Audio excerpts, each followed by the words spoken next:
Hello students, this is the 15th lecture of solid state and in this lecture we will see what is covalent solid. ठीक है, covalent solid में हमने diamond already study कर लिया। आज हम पढ़ने वाले कोवैलेंट सॉलिड में ग्राफाइट के बारे में। ठीक है, ग्राफाइट भी एक टाइप का कोवैलेंट सॉलिड है। तो चलो देखते हैं ग्राफाइट क्या होता है। ठीक है, ये आपका लेक्चर नंबर 15 है। तो यहाँ पे हम लोग स्टडी करने वाले हैं कोवैलेंट सॉलिड, कोवैलेंट सॉलिड। और ये कोवैलेंट सॉलिड में आज हम स्टडी करेंगे ग्राफाइट। ठीक है, ग्राफाइट स्टडी करते हैं। ओके, ग्राफाइट इंटरेस्टिंग टॉपिक है एकदम। ऑलरेडी बहुत बार पढ़ भी चुके हैं हम इसको 11th में, 12th में वापस है हमारे पास। ठीक है, तो ग्राफाइट है क्या? एक्चुअल में ग्राफाइट एक इलेक्ट्रोपिक फॉर्म है कार्बन का। ठीक है ना, graphite is one of the allotropic form of carbon. तो फर्स्ट पॉइंट तो यहीं पे रेडी हो गया हमारा कि ग्राफाइट है क्या। ग्राफाइट के बारे में मैंने आपको बता दिया, graphite is one of the allotropic form of carbon. ठीक है, तो यहाँ पे हम लिख लेते हैं कि it is one of the allotropic form of carbon. It is one of the electropic form of carbon. Carbon का एक इलेक्ट्रोपिक फॉर्म है ग्राफाइट। ठीक है ना, ये है। ओके, चलो ये तो हुआ हमारा फर्स्ट पॉइंट। सेकेंड पॉइंट में देखते हैं कि कैसा हाइब्रिड। देखो इतना है कि कार्बन का इलेक्ट्रोपिक फॉर्म है तो कार्बन एटम तो प्रेजेंट होगा। ठीक है, कार्बन एटम का हाइब्रिडाइजेशन क्या होता है वो देखते हैं। ग्राफाइट में जो कार्बन एटम प्रेजेंट होते हैं वो होते हैं sp2 हाइब्रिडाइज्ड। ठीक है ना, सिंपल है। All carbon atom in graphite are sp2 hybridised. ठीक है, पॉइंट एकदम सिंपल सा पॉइंट है, इसलिए ज़्यादा टाइम वेस्ट नहीं करेंगे, जल्दी बताऊंगा, फटाफट लिखेंगे। ठीक है, all carbon atoms in graphite are कैसे हाइब्रिडाइज बताया मैंने, sp2 हाइब्रिडाइज्ड। ठीक है, sp2 हाइब्रिडाइज्ड या ZED। ठीक है, sp2 हाइब्रिडाइज्ड कार्बन एटम होता है। ठीक है, okay.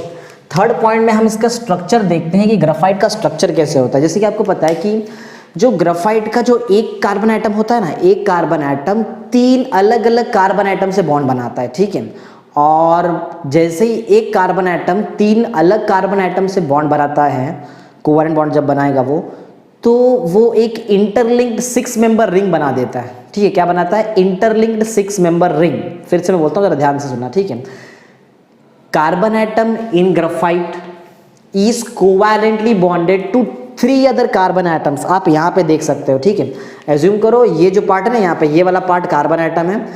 Carbon atom in graphite is covalently bonded to 3 other carbon atoms. ठीक है, and forms interlinked 6 member ring. अब इंटरलिंक 6 मेंबर रिंग कैसे आएगा? देखो यहाँ पे कैसा आ जाएगा, सेम यहाँ पे है, दिख रहा है ये हेक्सागोनल रिंग दिख रहा है, 6 मेंबर रिंग हुआ ना यहाँ पे, तो और इंटरलिंक होता है पूरा ऐसा, इसलिए हम इसको बोलेंगे कि इंटरलिंक्ड 6 मेंबर रिंग।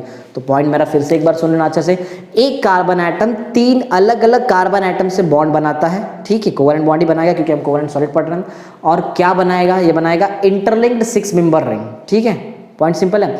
इसके आगे भी है, वो भी बताऊंगा मैं आपको, थोड़ा थोड़ा लिखते हैं। ठीक है, तो पॉइंट ऐसा है कि कार्बन एटम या फिर ईच कार्बन एटम भी आप लिख सकते हो, each carbon atom of graphite are covalently bonded. याद है ना कितना बॉन्ड बनाता है? 3 ना, 3 कोवैलेंट बॉन्ड होता है। ठीक है, carbon atom of graphite are covalently bonded to 3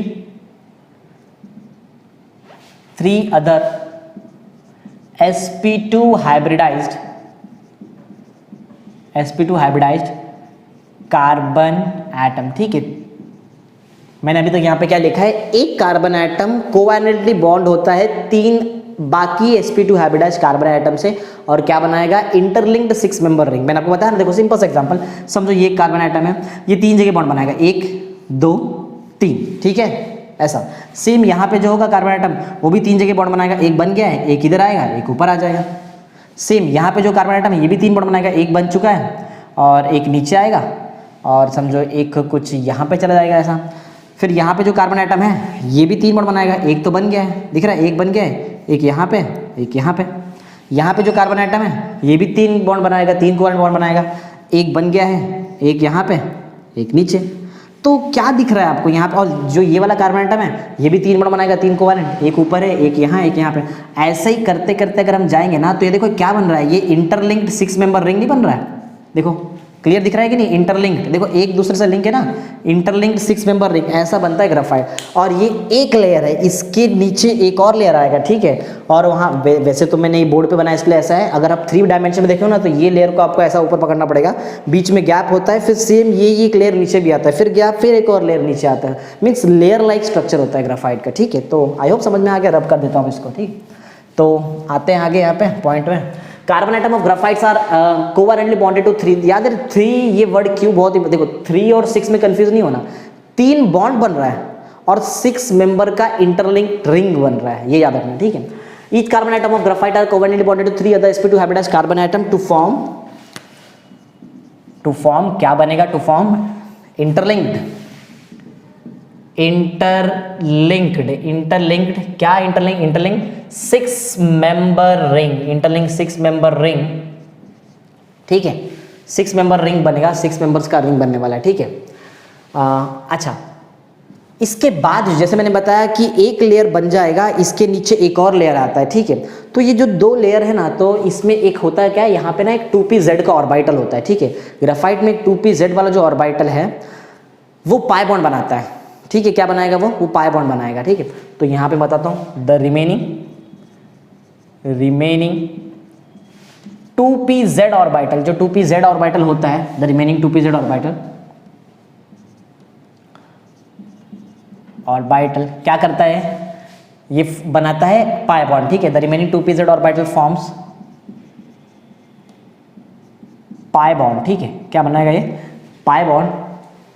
pi bond बनने की वजह से क्या हो जाता है, अब बोलेंगे सर एक डाउट है हमको, जैसे मैंने आपको बताया था ये पॉइंट यहाँ पे 3 बॉन्ड याद है, 1 2 3, लेकिन ये तो कार्बन आइटम है ना, कार्बन तो 4 बॉन्ड बनाता है, यहाँ तो 3 ही बॉन्ड बन रहा है, चौथा बॉन्ड कहाँ पे है, चौथा बॉन्ड यही बॉन्ड है, ठीक है, 2pz वाला ऑर्बिटल, ये वो 4th वाला बॉन्ड है, ये पाई बॉन्ड बन जाता है, ठीक है। ये क्या है, पाई बॉन्ड। तो मैं आपको एक्सप्लेन करने का ट्राई करता हूँ, चलो ठीक है, मार्कर से एक्सप्लेन करना, समझो। यहाँ पे ये वर्टेक्स पे कार्बन आइटम है, ये कार्बन आइटम ने एक बॉन्ड यहाँ बना लिया, दूसरा बॉन्ड यहाँ बना लिया, और ये बन गया तीसरा बॉन्ड, ठीक है। 3 बॉन्ड बन चुके हैं, एक बॉन्ड अभी बाकी है। इसको मैं लेयर फॉर्म में अरेंज करता हूँ, ऐसा एज्यूम करो, या फिर हाँ ठीक है ऐसा एज्यूम कर लेते हैं इसको, ठीक है, ऐसा कुछ एज्यूम कर लेते हैं। देखो ऐसा, बीच में यहाँ पे कार्बन आइटम है, एक बॉन्ड, 2 बॉन्ड, तीसरा बॉन्ड, ठीक है, एक चौथा बॉन्ड बाकी है, वो चौथा बॉन्ड ही है 2pz ऑर्बिटल वाला बॉन्ड, ये बॉन्ड आएगा नीचे, ऐसा नीचे, ठीक है। और नीचे भी सेम ऐसे ही होता है, नीचे भी यहाँ पे जो कार्बन होगा, फर्स्ट यहाँ पे bond, second bond, third bond और 4th बॉन्ड। तो ये दिख रहा है, ये लेयर और ये लेयर के बीच में ये एक बॉन्ड है 2pz वाला बॉन्ड, जो पाई बॉन्ड है एक्चुअल में, ठीक है। समझ में आ रहा है ना क्या बता रहा हूँ मैं, पाई बॉन्ड कैसे आ रहा है, ओके। तो हमने क्या लिखा है, the remaining 2pz orbital forms pi bond, और पाई बॉन्ड बनने की वजह से लेयर्स बन रहा है ना, ऊपर एक लेयर बन रहा है, फिर नीचे एक लेयर बन रहा है। तो यहाँ पे मैं आगे लिखने वाला हूँ कि इसकी वजह से क्या बन रहा है, हमको लेयर्स मिल रहा है, ठीक है। The remaining 2pz orbital forms pi bond to give layer like structure, ठीक है। लेयर लाइक स्ट्रक्चर हमको मिलता है यहाँ पे, ठीक है। आई होप समझ में आ गया है आपको कि क्या बताया मैंने पॉइंट नंबर 3 में। स्ट्रक्चर देखो, मेरा पॉइंट एकदम क्लियर है। फर्स्ट पॉइंट मैंने डिफाइन बताता हूँ या फिर उसके बारे में बताता हूँ, सेकंड पॉइंट में बताता हूँ कि हाइब्रिडाइजेशन कैसा है, थर्ड पॉइंट मैंने यहाँ पे बताया स्ट्रक्चर क्या है, फोर्थ पॉइंट होगा ज्योमेट्री के बारे में, ठीक है।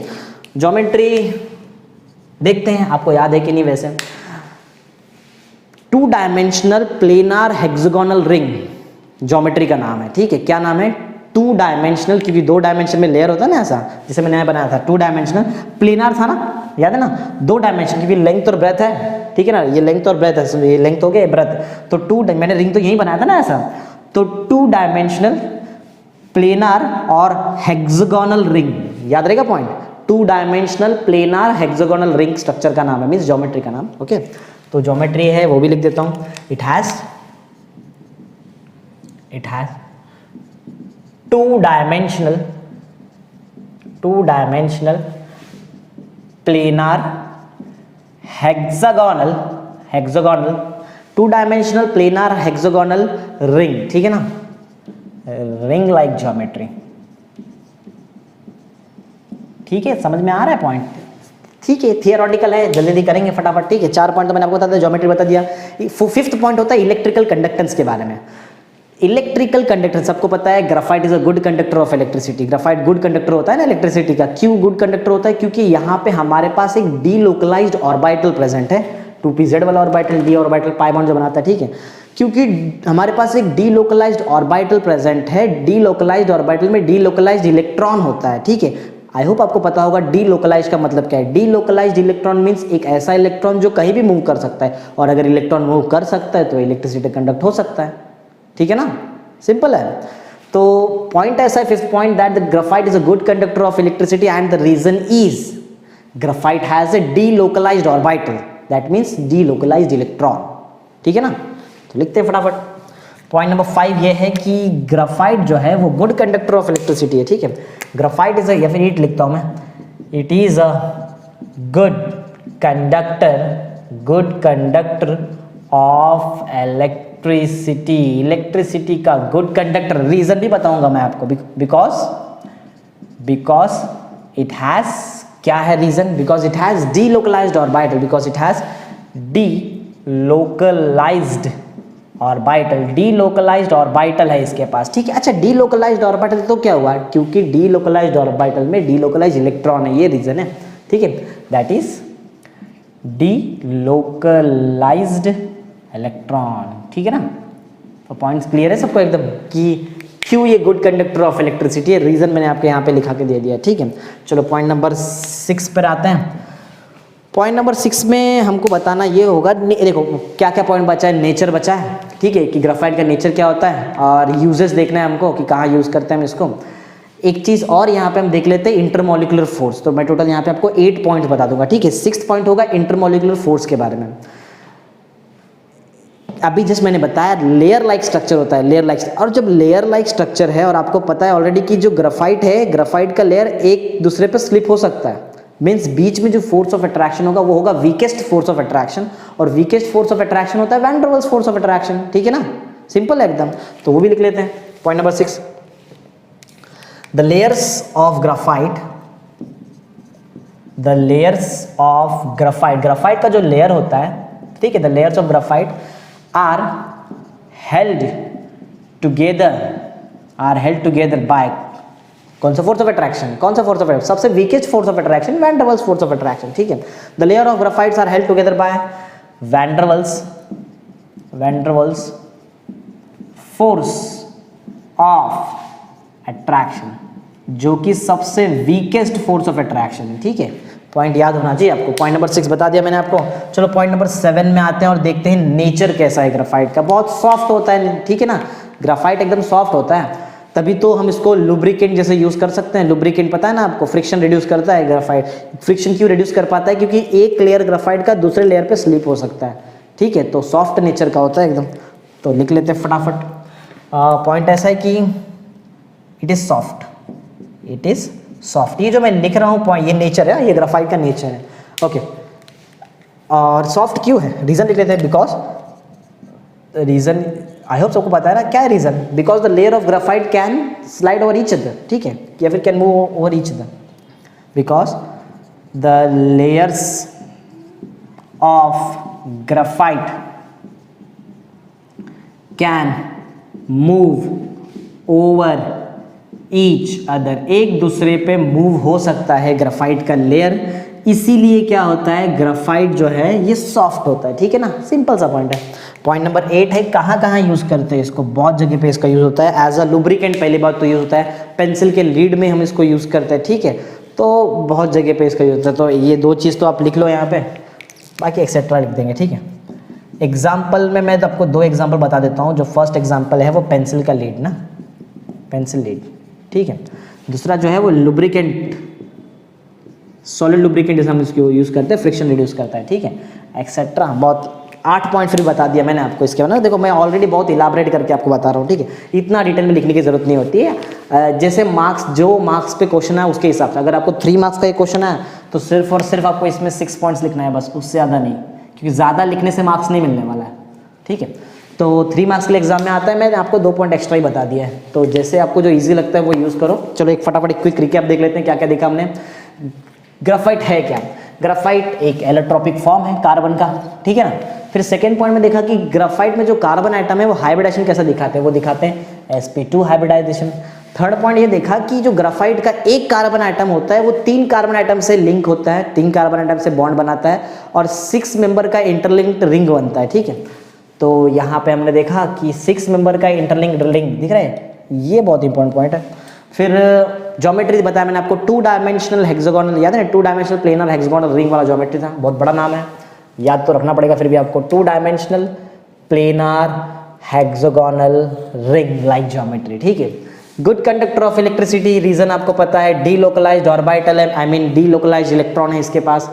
फिर देखा कि पॉइंट 6 में कि इसका जो लेयर है उनके बीच में जो फोर्स ऑफ अट्रैक्शन होता है वो होता है weakest force of attraction which is van der Waals force of attraction, ठीक है ना, van der Waals force of attraction होता है। 7th पॉइंट में हमने इसका नेचर देखा था, नेचर एकदम सॉफ्ट होता है क्योंकि लेयर एक दूसरे पे स्लाइड कर सकते हैं। एग्जांपल्स आपको याद ही है, पेंसिल का लेड एग्जांपल है, लुब्रिकेंट है, सॉलिड लुब्रिकेंट जैसे यूज़ करते हैं, बड़े बड़े मशीनरीज में यूज़ करते हैं जहाँ पे टेम्परेचर बहुत हाई होता है, ठीक है। तो ठीक है, पॉइंट क्वेश्चन नंबर 15 हमने ऐसा कंप्लीट कर लिया, देख लो जो है नोट्स वगैरह प्रिपेयर कर लो इसका, ओके, ठीक है।